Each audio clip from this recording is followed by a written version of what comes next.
Friends, good morning. Station and places में आप सभी लोगों का वेलकम करता हूं। फिर से आप लोगों के लिए नई जानकारी लेकर आए हैं, एक नया वीडियो छोटा चार धाम से संबंधित। इसके अलावा इस वीडियो में हम ऋषिकेश कर्णप्रयाग रेल लाइन के बारे में भी थोड़ी सी चर्चा करेंगे और बताएंगे कि जो न्यू ऋषिकेश है यानी कि योग नगरी ऋषिकेश रेलवे स्टेशन वो बनकर पूरी तरह से तैयार हो गया है। और जो योग नगरी ऋषिकेश है उसका हम तस्वीरों के माध्यम से एक छोटा सा व्यू हम आप लोगों को दिखाएंगे। फिर उसके बाद विस्तृत रूप से जो छोटा चार धाम है गंगोत्री, यमुनोत्री, बद्रीनाथ, केदारनाथ, उसके बारे में भी बात करेंगे कि उस परियोजना को भी अमल में अब लाया जाएगा। उसकी डीपीआर तैयार हो गई है जो कि जनवरी में ही तैयार की जानी थी, लेकिन लगभग 5 महीने की उसमें लेट लतीफ़ी हो गई है। आगे मैं आप लोगों को डिटेल से जानकारी दूं। मैं आप लोगों से अनुरोध करूंगा, अगर आप मेरे चैनल पर नए या पुराने हैं और अभी तक आपने मेरे चैनल को सब्सक्राइब नहीं किया है तो प्लीज़ मेरे चैनल को सब्सक्राइब कीजिए। साथ में बेल आइकन भी दबा दीजिए जिससे कि जब मैं कोई नया वीडियो अपलोड करूं तो उसका नोटिफिकेशन आपके पास सबसे पहले पहुंच जाए और कोई भी आपसे लेटेस्ट अपडेट मिस ना हो। हम आप लोगों से इसके अलावा ये भी अनुरोध करेंगे कि अगर आप लोग किसी भी उत्तराखंड या यूपी के रेलवे स्टेशन के नज़दीक में रहते हैं और हमें वीडियो भेजना चाहते हैं तो प्लीज़ हमें भेज दीजिए। कोरोना वायरस के चलते हम सफ़र नहीं कर सकते हैं। तो आप देख सकते हैं योग नगरी ऋषिकेश के बाहर का नज़ारा जो कि तस्वीरों के माध्यम से लिया गया है, आप देख सकते हैं। तो बाहर ये पहला नज़ारा, उसके अलावा शिव जी की प्रतिमा को देखिए स्टेशन के बाहर, और फिर स्टेशन के अंदर का भी नज़ारा हम आप लोगों को दिखाएंगे। तो यहाँ से देखिएगा ये प्लेटफॉर्म का नज़ारा, तो जहाँ पर स्टेशन पूरी तरह से तैयार कर लिया गया है। इसके अलावा इलेक्ट्रिफिकेशन भी पूरी तरह से तैयार है, यानी कि विद्युतीकरण का जो काम है वो भी पूरा तरह से योग नगरी ऋषिकेश में कर लिया गया है। और ट्रायल की जो संभावना है तो वो भी सीआरएस उसको भी होना है। सीआरएस कब होगा अभी इसकी कोई जानकारी नहीं है और उद्घाटन कब होगा इसके बारे में भी हम आप लोगों को आगे जानकारी देंगे। तो देखेंगे स्टेशन के बाहर का नज़ारा और ये स्टेशन का नज़ारा। और फिलहाल जब तक कोरोना वायरस नहीं ख़त्म हो जाता है या कंट्रोल नहीं किया जाता तब तक इस स्टेशन का उद्घाटन होना बिल्कुल भी संभव नज़र नहीं आ रहा है। देखना ये दिलचस्प होगा कि कब इसका उद्घाटन होगा। तो चलिए फ्रेंड्स, अब थोड़ी सी बात छोटा चार धाम से संबंधित भी कर ली जाए, गंगोत्री, यमुनोत्री, केदारनाथ, बद्रीनाथ से संबंधित। तो डोईवाला रेलवे स्टेशन से गंगोत्री और यमुनोत्री के लिए रेल लाइन और दूसरी रेल लाइन कर्णप्रयाग से बद्रीनाथ और केदारनाथ के लिए बनाई जानी है। यहाँ पर इस वीडियो का इस्तेमाल करने का एक ही मकसद है जिससे मैं आप लोगों को दिखा सकूं कि जब ट्रेन पहाड़ की वादियों से गुजरती हुई निकलती है तो कैसा मनोरम दृश्य होता है और कितना अच्छा लगता है। इसके अलावा इस वीडियो में हम आपको दिखाएंगे कि किस तरह से जैसे पहाड़ों में सुरंग होती है ठीक उसी तरह से यहाँ पे भी हम एक आपको सुरंग बनाई दिखा रहे हैं जिसके अंदर से ट्रेन हमारी गुजरेगी। तो कुछ इसी तरह से सुरंग भी बनाई जाएगी उत्तराखंड में।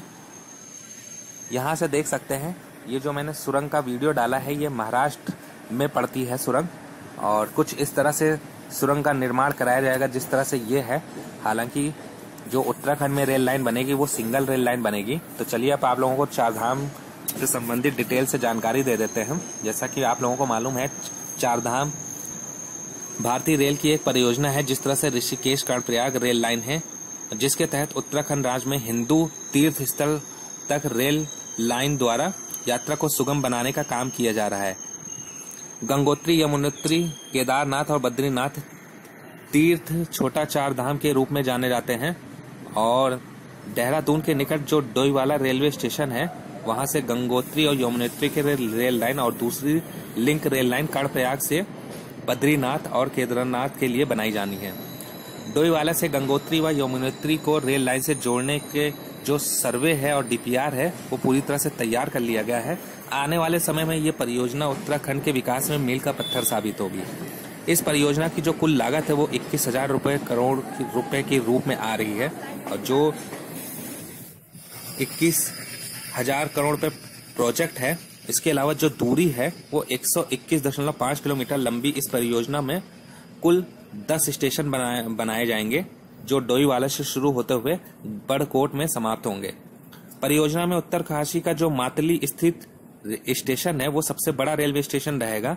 लगभग 9 रेल लाइन वहां पे रहेंगी और जबकि बारकोट स्टेशन उससे छोटा रहेगा, जहां पर 5 रेल लाइन रहेगी। बाकी जो शेष 8 स्टेशन है वहां पर 3 रेल लाइन प्रस्तावित है। अब आगे बढ़ा दी जाए वो रेल लाइन तो वो बात अलग है।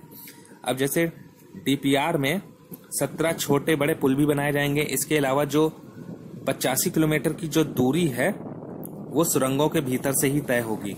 कुल 25 सुरंगें बनेंगी, जिसमें जाजल से मड़ोरा स्टेशन को जोड़ने वाली सबसे लंबी सुरंग 15 किलोमीटर की होगी। इसकी डीपीआर तैयार करने में 2 वर्ष से अधिक समय लगा। इसमें आईआईटी रुड़की द्वारा प्रूफ चेकिंग भी कराई गई। डीपीआर के गठन को 386 किलोमीटर लंबाई में सर्वेक्षण कार्य किया गया, जिसके अंतर्गत जियो साइंटिस्ट डीजीपीएस सर्वेक्षण और हाइड्रोलॉजिकल अध्ययन भी शामिल था। इसके अलावा 153 किलोमीटर लंबाई में रिमोट सेंसिंग और सैटेलाइट इमेजनरी भी कराई गई। हिमालय क्षेत्र में शायद ही आज तक किसी परियोजना में इस प्रकार विस्तृत भूवैज्ञानिक सर्वेक्षण नहीं किया गया है। गंगोत्री और यमुनोत्री धाम को जोड़ने वाली 121 किलोमीटर की लंबी रेल लाइन पर 10 नए स्टेशन बनेंगे। वह डोईवाला से शुरू होकर बरकोट तक होंगे। हम आपको स्टेशन के नाम बता रहे हैं। पहला जो स्टेशन होगा वो भनियावाला होगा, दूसरा रानी पोखरी होगा, तीसरा जाजल होगा, चौथा मरोड़ा होगा, 5वां कंसी सौड़ होगा, छठा सर्रोट होगा, 7वां चिलियानी सौड़ होगा, 8वां डुंडा होगा और 9वां जो होगा वो मातली होगा और अंत में जो सब स्टेशन होगा वो बरकोट होगा। तो देखिए हम लोग सुरंग से बाहर आ गए हैं। गंगोत्री रेल लाइन देश की 6ठी सबसे ऊंची रेल लाइन होगी, जो लगभग समुद्र तल से 1200 मीटर ऊंची होगी।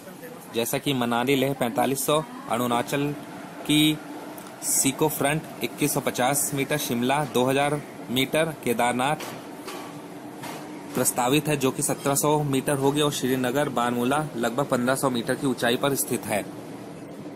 पहाड़ों में सबसे कम 11 मोड़ वाली रेल लाइन होगी। ये रेल लाइन टिहरी बांध से सटे गांव से होकर खूबसूरत वादियों से गुजरेगी। डोईवाला से 121 किलोमीटर लंबा सफर लगभग 2 से ढाई घंटों में पूरा होगा। 4 धाम गंगोत्री, यमुनोत्री, केदारनाथ और बद्रीनाथ को रेल ट्रैक से जोड़ने के लिए लगभग 327 किलोमीटर की कुल 4 रेलवे लाइन बनाई जाएंगी।